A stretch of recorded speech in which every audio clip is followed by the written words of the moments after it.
ओम शांति। आज हम इस वीडियो में भूरी दादी जी के बारे में सुनेंगे। भूरी दादी यज्ञ की आदि रत्न थी। आबू में बाबा ने उनको पार्टियों को रिसीव करने तथा यज्ञ की सभी प्रकार की खरीदारी करने की सेवा सौंपी। दादी ने एक नामी एकानामी का अवतार बन अथक हो सब सेवाएं कर सबके दिल में जगह बनाई। अंत तक बाबा के भंडारे की सेवा भी बहुत प्यार से की। आपने 2 जुलाई 2010 को अपना पुराना शरीर छोड़ बाप दादा की गोद ली। ओम प्रकाश भाई मधुबन भूरी दादी के साथ का अनुभव इस प्रकार सुनाते हैं। अथक सेवाधारी भूरी दादी शुरू से यज्ञ में आई। आबू आने के बाद दादी की ऑल राउंड सेवा रही। उन दिनों यज्ञ का कोई यातायात साधन नहीं था। बाबा के बच्चे चाहे कोई रात की गाड़ी से आता था या दिन की गाड़ी से, सबको आबू रोड में रिसीव करके ऊपर पांडव भवन में बाबा तक पहुंचाने की सेवा अथक रूप से भूरी दादी ने की। यूं तो हम भी अपनी अपनी रीति से सभी अथक सेवाधारी हैं, पर भूरी दादी खास अथक सेवाधारी इसलिए थी कि बाबा दिन में कभी भी उन्हें कहते थे, बच्ची अभी आबू रोड जाना है, तो हमने देखा दिन में 4 या 5 बार जाकर वापस भी आ जाती थी। नीचे ऊपर आने जाने के लिए उस समय बस के अलावा और कोई साधन नहीं था। पहाड़ी रास्ते में बस में बार बार आना जाना आप समझ सकते हैं कितना मुश्किल होता है। पर दादी ने यह सेवा दिल से की। ऐसी सेवा तभी हो सकती है जब सदा यह याद रहे कि यह जो मैं सेवा कर रही हूँ स्वयं भाग्य विधाता भगवान द्वारा दी गई है। हम निमित्त मात्र हैं, करण करावन हार शिव बाबा है। एक्यूरेट हिसाब दादी का बाबा पर संपूर्ण निश्चय रहा। ज्ञानी जीवन का आधार ही निश्चय है। इसमें भी स्वयं पर निश्चय, परिवार पर निश्चय, ड्रामा पर निश्चय तथा प्यारे बाबा पर निश्चय। इन चारों में भूरी दादी सदा पास रही। कभी मैंने भूरी दादी को 1 मिनट भी खाली नहीं बैठे देखा। निर्माण चित बहुत थी। कोई ने कुछ कहा तो भी उनके मुख से कभी गुस्से का या ऐसा कोई शब्द नहीं निकला। यज्ञ की सारी खरीदारी उन दिनों में आबू रोड से ही होती थी और भूरी दादी ही इसके निमित्त थी। सब्जी आदि सब भूरी दादी ही लेकर आती थी। वे इतनी पढ़ी लिखी नहीं थी, इतना हिसाब भी नहीं जानती थी, फिर भी एक्यूरेट हिसाब रखती थी। यह उनकी बहुत बड़ी विशेषता थी। भूरी दादी लास्ट के दिनों में शरीर से थोड़ी ढीली हुई, पर लास्ट तक भोजन ठीक ठाक करती रही। अंत के कुछ समय तक उनको कम दिखाई पड़ने लगा था, फिर भी हरेक को पहचानती और बात भी करती थी। लास्ट के दिनों में सेवा करते करते हाथ भी थोड़े हिलने लगे थे, फिर भी सेवा में अथक रही। सभी त्योहारों पर दादी को खर्ची भी अवश्य देती थी। ऐसी यज्ञ स्नेही दधीची सम हड्डियां सेवा में लगाने वाली दादी भूरी को श्रद्धा सुमन समर्पित है। भूरी दादी निमित्त भोग तथा वतन का संदेश। शशि बहन आज सर्व भाई बहनों की याद प्यार लेकर जब मैं वतन में पहुंची तो वतन का नजारा बहुत सुंदर था। चारों ही तरफ बहुत सुंदर सजावट थी। सजावट के बीच में एक ऐसा स्थान बना हुआ था जहां पर भूरी दादी का बहुत सुंदर फरिश्ते जैसा श्रृंगार किया हुआ था। उसके ऊपर गोल्डन रिफ्लेक्शन पड़ रहा था। जैसे ही मैं नजदीक पहुंची तो भूरी दादी का साक्षात देवी और फरिश्ते का रूप दिखाई दे रहा था।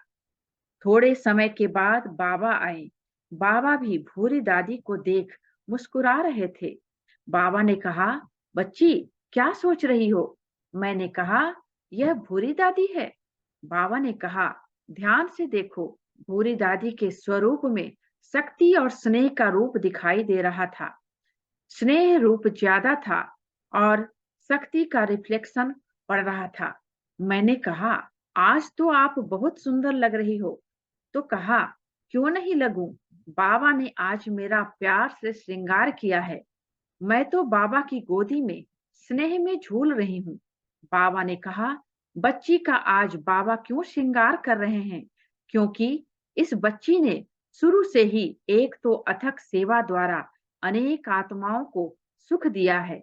दूसरा, जब से बाबा की बनी है, इसका बाबा से, दैवी परिवार से और खास करके दादियों से बहुत प्यार था। उस प्यार में जैसे खो जाती थी।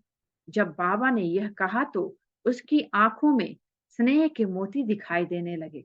फिर मैंने कहा, दादी, आप तो बाबा के पास पहुंच गई। तो कहती हैं, मैं तो बाबा के पास ही थी। बाबा रोज मेरे को सूक्ष्म वतन में बुला के ऐसे अनुभव कराता, कभी झूले में झुलाता, कभी अन्य स्थान पर ले जाता था। मैं तो बहुत खुशी का अनुभव कर रही हूँ।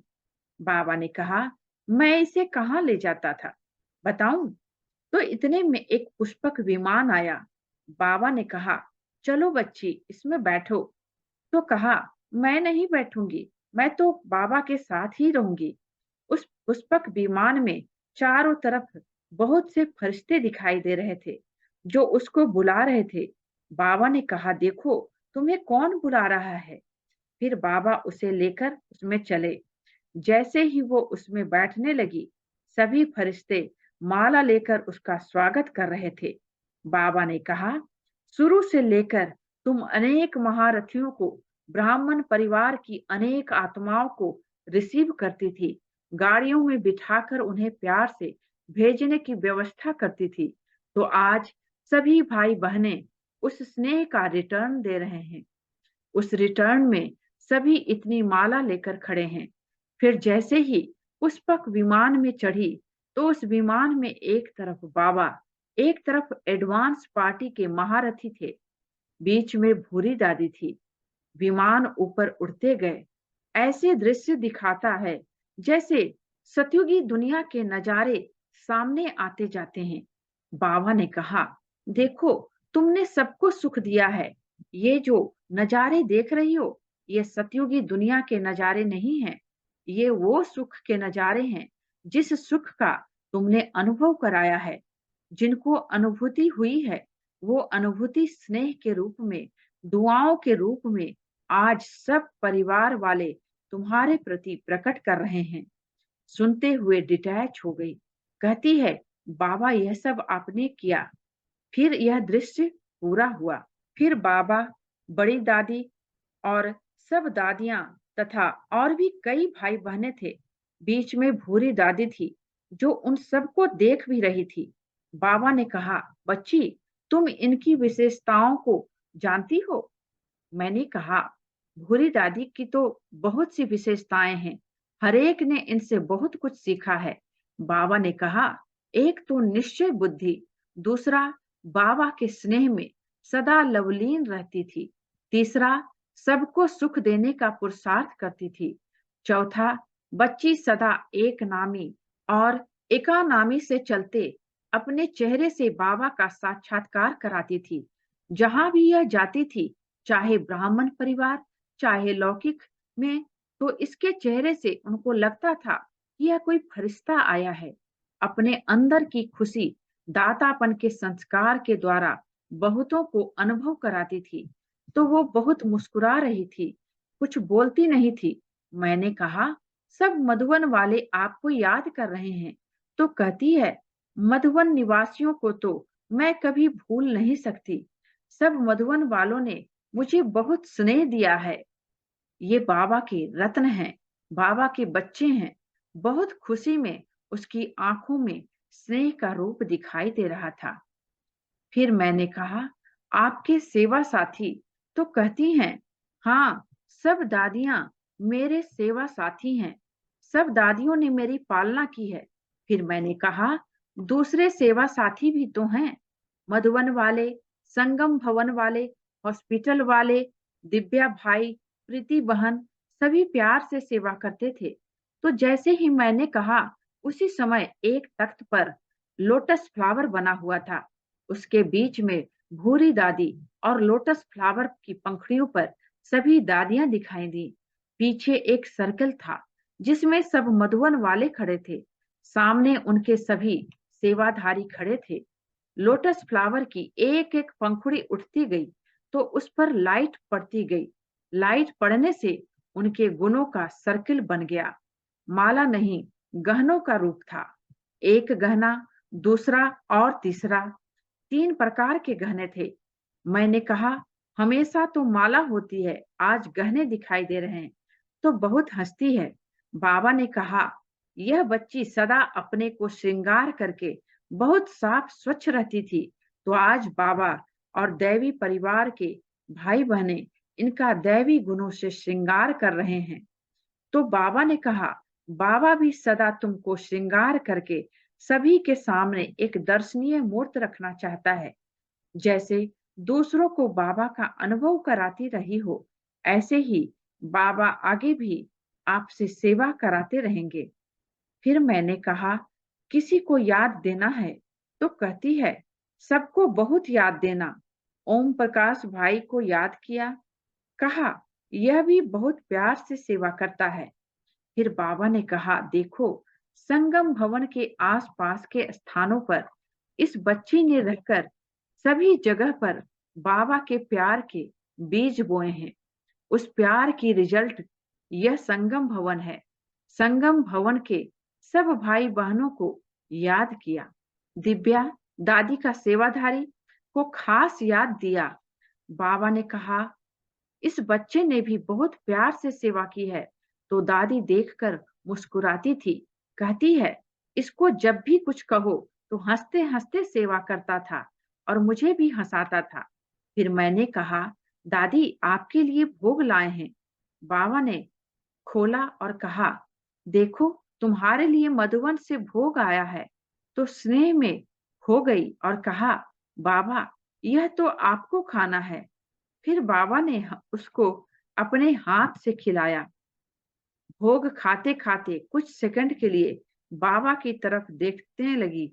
देखते हुए कहती है, बाबा, मेरे को लास्ट तक भी ऐसे अनुभव हो रहा था कि जैसे मैं आपकी गोदी में बैठी हूँ। बाबा, आप तो मेरा हाथ पकड़कर चलाते रहे, आगे बढ़ाते रहे हैं। ऐसे कहते बाबा को कहती है, जिन्होंने सेवा की उन्हों का कितना बड़ा पुण्य का खाता जमा हुआ है। बाबा ने कहा, तुम्हारे स्नेह और बाबा के प्यार के कारण सबने प्यार से सेवा की है। उससे पुण्य का खाता तो क्या, अनेक वरदानों को प्राप्त किया है। फिर बाबा ने सबको याद दी। दादी भी सबको याद दे रही थी, बाबा को देख रही थी, बहुत खुश हो रही थी। फिर तो मैं वापस आ गई। ओम शांति। इस वीडियो में बस इतना ही और ये हमारा आदि रत्न बुक आज समाप्त हो गया। इसके बाद हम कोई दूसरा नया बुक पढ़ेंगे। अगर आप लोगों को कोई भी सजेशन हो कोई भी बुक पढ़ने का तो कमेंट बॉक्स में जरूर लिखें। थैंक यू बाबा का और थैंक यू आप सबका। ओम शांति।